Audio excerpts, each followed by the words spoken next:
Here, every team is champion. There is no second team, third team. I want to see how far I can go. Todo jogador quer representar seu país lá fora, então comigo não é diferente. E isso é uma motivação enorme. Como eu disse, é tipo, basicamente para isso que eu jogo. ก็คิดว่าเป็นรายการระดับโลกที่พอๆกับ World Champion และคิดว่าเราอยากมาท้าพิสูจน์กับพวกเก่งๆในรายการนี้ Every time when fans hear Gambit, they always think about all glory days, Moscow 5 days. We definitely, as a team, want to make a history as a new Gambit lineup. La percepción que algunas personas tienen que somos el peor, la vamos a quemar de acuerdo a cómo juguemos este torneo. Creo que sí. Personally, for me, I feel like MSI 2018 is more of a redemption story because I really want to make up for last year's MSI. There is little margin for error in this tournament. Being a 4-team group and only one team makes it through, definitely every match matters a lot. Lose one match and that's it. 今回は前回の MSI と同じ地域のステージグループステージなんでそこでまた僕らが今度はリベンジする形で結果がそういうことができるのがすごく楽しみですね。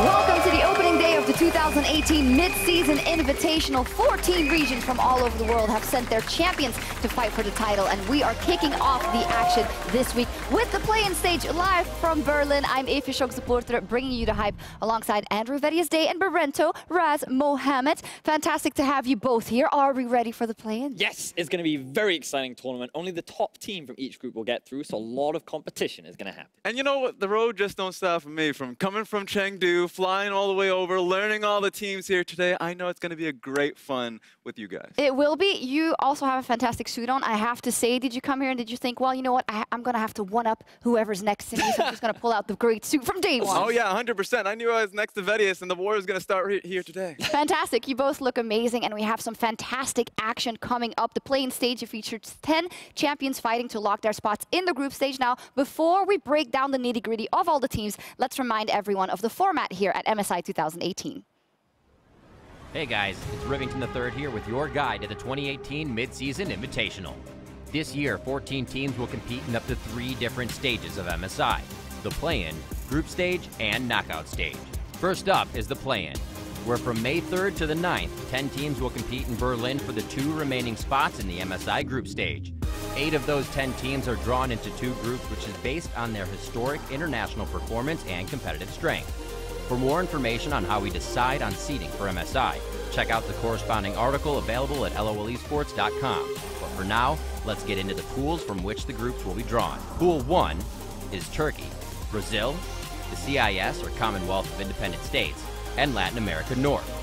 Pool 2 is Southeast Asia, Japan, Oceania, and Latin America South. These teams will compete in a best-of-1 double round robin, with the winners of each group then being seeded against the representatives from Vietnam or the LMS. The winners of these best-of-5s will progress to the group stage. The group stage kicks off on the 11th of May, also in Berlin, where the 2 play-in teams join the representatives from Europe, North America, China, and Korea to see which regions will win the first international tournament of 2018. Which regions will come out on top? Find out as the play-in action starts on May 3rd at 1 p.m. Central European Summer Time. Well, fantastic breakdown by Riv, and we'll get to see 8 teams in action over the next 2 days. And as said in the opening video, these are the best of the best. There are no number 2s. These are champions across the board. So I want to know from you guys, if we look at all the teams we'll see in the next 2 days, is there one or 2 teams that really jump out to you as absolute favorites? For me, 100% Supermassive. Within their own region, they came out with the usual Fabulous, Homage. There were a lot of well-known names, but then they added GBM, Snowfowler in particular. Their bottom lane looks to be incredibly strong. So is this a clear-cut story for you guys? Group B, Supermassive is the strongest? Yeah, for me, it's looking like that. And for Group A, I feel like it's a similar story with Rainbow 7. This team has been dominant, not only domestically for the longest time, but also in the playing stages. They've always topped their group, and I expect it to be the same this year. We'll see who comes out on top, because at the end of the play-in group stage, the winner of each group will then move on to face either EVOS from the VCS or the Flash Wolves from the LMS in a best-of-5 in the eventual play-in knockout stage. And the winner of that will go on to the MSI group stage. Important note that EVOS coming from the VCS is now the Vietnam representative. They actually beat out the Gigabyte Marines to get here, so congratulations to them. Yeah, they certainly did. They looked very, very good, and I'm excited to see what they can bring, because Vietnam as a region always tends to surprise when it comes to these internationals. Exactly, and what's always fun, remember, of course, LMS went off from the GPL as well, and it always comes down to the fact of how competitive is the region.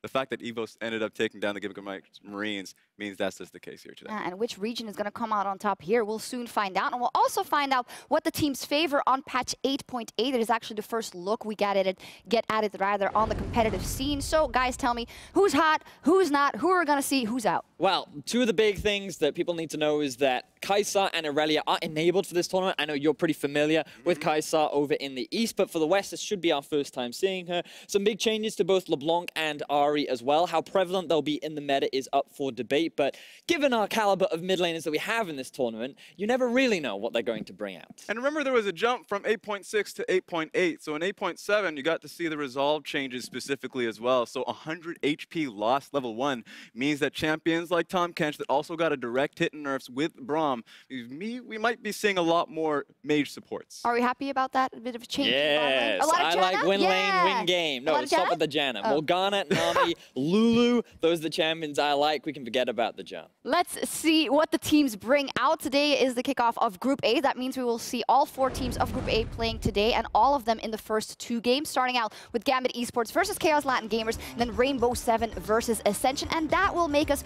know a bit more about the relative level of these teams the first time we see them play. So what are the matches that jump out to you guys here today, Raz? I love clashing styles, which is why I think Game 6, Rainbow 7 versus Gambit, they played before in an international setting, and I want to see how they stock rank against one another in this tournament as well. Well, we also have the big LATAM clash, Rainbow 7 versus Chaos Latin Gamers up on Game 4. A lot to be discovered, but I do want to know from you guys, who do you think is going to end out on top at the end of the first day? I asked you guys beforehand. We're going to take a look just now. Who do you think is going to go possibly 3-0, as is going to top the group after day 1, rather? You both have a lot of faith in Rainbow 7. That's nice to see. Why is that? Well, Rainbow 7, they've, as we talked about earlier, internationally, have always been very strong during the group stage specifically. And I feel like they've evolved a lot as a team over the last split, given the fact that they did not have White Lotus available to them. What's up with the difference in what's going on here, man? Ascension Gaming? Some faith by Raz. Tell me, where does your faith go? Why do you believe in Ascension, Raz? Look, you look at Ascension Gaming, you see Rocky's playstyle, how he can carry games for them as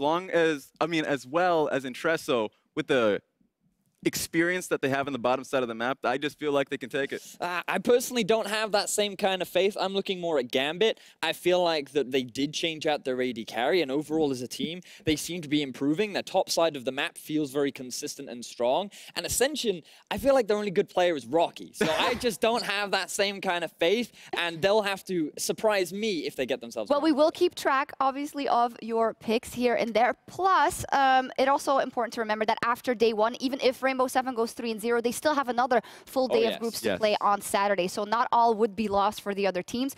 We will see a lot of interesting teams, a lot on the line, and a lot of key players. Raz, you already mentioned a couple of them, but I'd like to know from you, who do we have to look out for on day 1 of MSI? Yeah, here's the thing about this, because we already talked about Rainbow 7. Unsurprisingly, I'm going to start with the first player being the man who hasn't even played a professional match in 2018, White Lotus. The guy is the demon of the LLN. The biggest thing is you haven't seen him play since World Play-ins in 2017, and if you cast your mind back towards that, you would have remembered his excellent laning presence, and then of course the godlike status in his team fighting. He has wonderful positioning. You can really see the confidence oozing out of him, so I'd love to see how he comes out today. And I think that when you spend an entire split playing with different AD carries, yet coming into an international tournament, you still say, no, we'll still put White Lotus in. That just goes to show how much confidence they have in his build. He's got to be pretty good. That is the AD carry, of course, of Rainbow 7. I heard you mention Ascension. You're happy about Ascension. Is there one or other player we got to look out for outside of Rocky? Yeah, now he already mentioned Rocky, but for me it's going to be Entresso, because he's the spiritual, or at least successor of Levi in the GPL. He came out strong. Now the biggest thing you have to watch out for him, he lights a fire under the opposition junglers, because not only will he swipe camps away for you, trespass in your camp, he's always ahead of the pace in a sense, because the best thing about it is he has a very high kills and assists at 15 as well. So he's just incredibly active. Hits the aggressive aspect of his play. Yeah, and he's not the only aggressive jungler that we're going to have in this tournament, because Raz, I definitely heard you talking about Tearwolf earlier today as well. Big change for him, because coming into the stage today, he's bearing his fangs. Real aggressive aspect is that he's coming out with high-tempo junglers, looking to not invade the enemy jungle, but just to find and hunt for ganks. So you have to watch out. Now, I had them as 0-3 coming into this, but they have a real high likelihood of being able to chip down teams, because remember, it's a best-of-1 setting before you get into the next round robin. And if it's going to start anywhere on the map, it's going to be off of Tearwolf. Yeah, interestingly, you said 0-3 for Chaos Latin Gamers, but you think that Tearwolf is the one, if something happens, that can make it happen, and we'll find out if he can, because they're on stage right now. Chaos Latin Gamers up versus Gambit Esports in our very first game. And if we look at KLG as a team, as an organization, they have been incredibly dominant in the CLS in Latin America South, and have now secured their 5th championship. It was not as clear-cut in the regular season, but definitely in the playoffs, they took that crown. Exactly that. They did finish second at the end of the regular season. They just really struggled against the first seed team, Rebirth, who they ended up meeting in the finals. It was a very tense, very back-and-forth full 5 games, but it was KLG that were able to secure themselves the victory and make their way here to the MSI. Well, this is the roster of KLG. One big change is Mantaraya is no longer in that top lane. This time around, it's the rookie. Nate, how much is that going to change the dynamic of KLG? Yeah, it just comes down to the fact that he is a role player. He may not have the experience of Mantaraya, but now it just means that they can play a tank through the top lane and focus straight on towards jungle and bottom lane. I want to see what Tearwolf can do in the bottom lane specifically, just because Fix is playing a lot of Caitlyn, so all you have to do is look to siege up. It makes Nate's job a lot easier. We'll see what strategy they decide to go with in their first game, always very important, and they're up versus Gambit Esports from the LCL. They return to the international stage, and they are coming off a dominant win in their region. They just 3-0'd Rocks in the final, so just as much hype and confidence behind them as KLG. Yeah, but not confident enough, because when they went to the last week of the regular season, they decided to swap out Blasting for Lodic. They wanted to find, or at least a good AD carry, just so when they get onto the international stage, that they do not perform poorly. And he is still a bit of a young player, but fortunately for him, he's surrounded by a wealth of experience. You just look at that lineup, and it's not hard to see the international exposure that these players have. So you're expecting him to kind of fit into that roster and help facilitate the superstar carries of Stejos and Kira. Yeah, Diamond also touched on it in the opening video. People remember the old glory of Diamond and of Edward in Moscow 5, but this is the guy that is calling all the shots in Gambit right now. Kira has been really good. We know him from Albus Nox Luna, but he really hasn't stopped to perform in the LCL. No, he certainly has not. I would argue to say that he is the best player that the LCL has ever produced, given his consistency and how often he's been sitting at the top of that league. My favorite thing about him is his champion Ocean. He seems to be able to play anything. You ban out some of his strongest champions, and he just comes out with another one. That's the biggest thing about it, because at the end of the day, if you keep banning his champions, he goes on towards the Azir, and he still performs. The man has confidence. We saw him earlier today. It's just interesting to see what you can actually do up against him. We'll see. And between these two teams, both Gambit Esports and KLG, they crush it regionally. They get that championship. But when it comes to the international stage, they haven't been able to take that final step and clear those play-ins. So I know that you have KLG going 0-3, so you don't see them winning versus Gambit here? No, unfortunately. Of course, they can trip them up. The biggest thing is the stylistic difference of KLG being on the map a lot faster, looking for ganks, while Gambit does want to scale up. The only difference is the fact that Gambit does have stronger vision control to protect their early game. So it's going to be on KLG to actually improve from the last we've seen them. Yeah, I feel like KLG as a team just tend to kind of be blindly aggressive in their playstyle, a very big shift from what we've seen from old KLG. And against a team like Gambit, I don't think they're going to find those early game advantages unless they really tunnel on the young rookie of Lodic. He could be a potential avenue for them to get a lead, but I'm still looking at Kira. I still think that he has such a big advantage over his mid lane opposition, and I think Gambit will take the win. 2 votes for Gambit from my analysts over KLG. We're about to find out. Time to kick off the action here in Berlin. Take it away, Dracos and Rusty.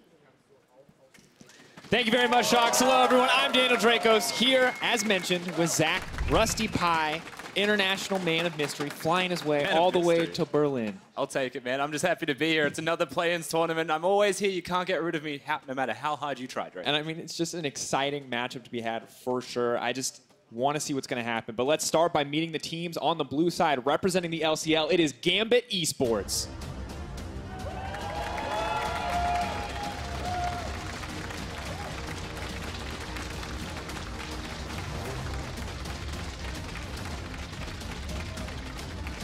Top lane, PvP, Steos.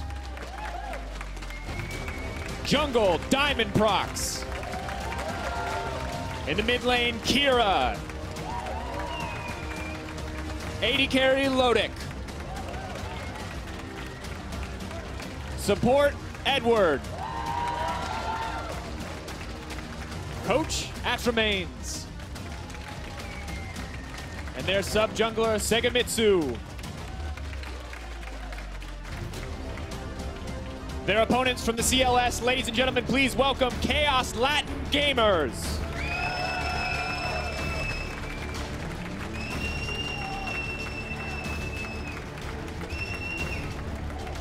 In the top lane, Nate. In the jungle, Tierwolf. Mid lane, Plugo. AD carry, Fix. Support, Slow. Coach, Pierre. Sub AD carry, Zealot. Give it up one more time for Gambit Esports and Chaos Latin Gamers. Players, please take your seats.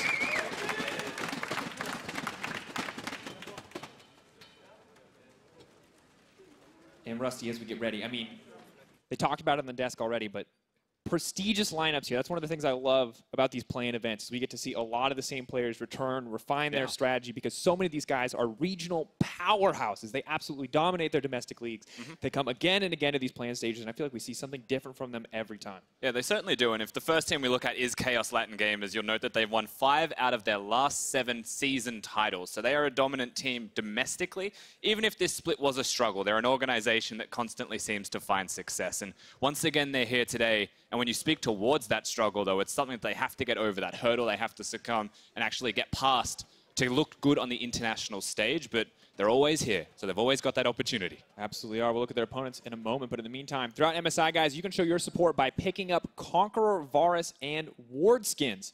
That's going to give 25% of all proceeds going to that prize pool. You can see it's already building up because that skin is awesome. Actually cool. Actually great skin. Very big fan of it. Have bought it myself. You can contribute to the prize pool by getting it as well.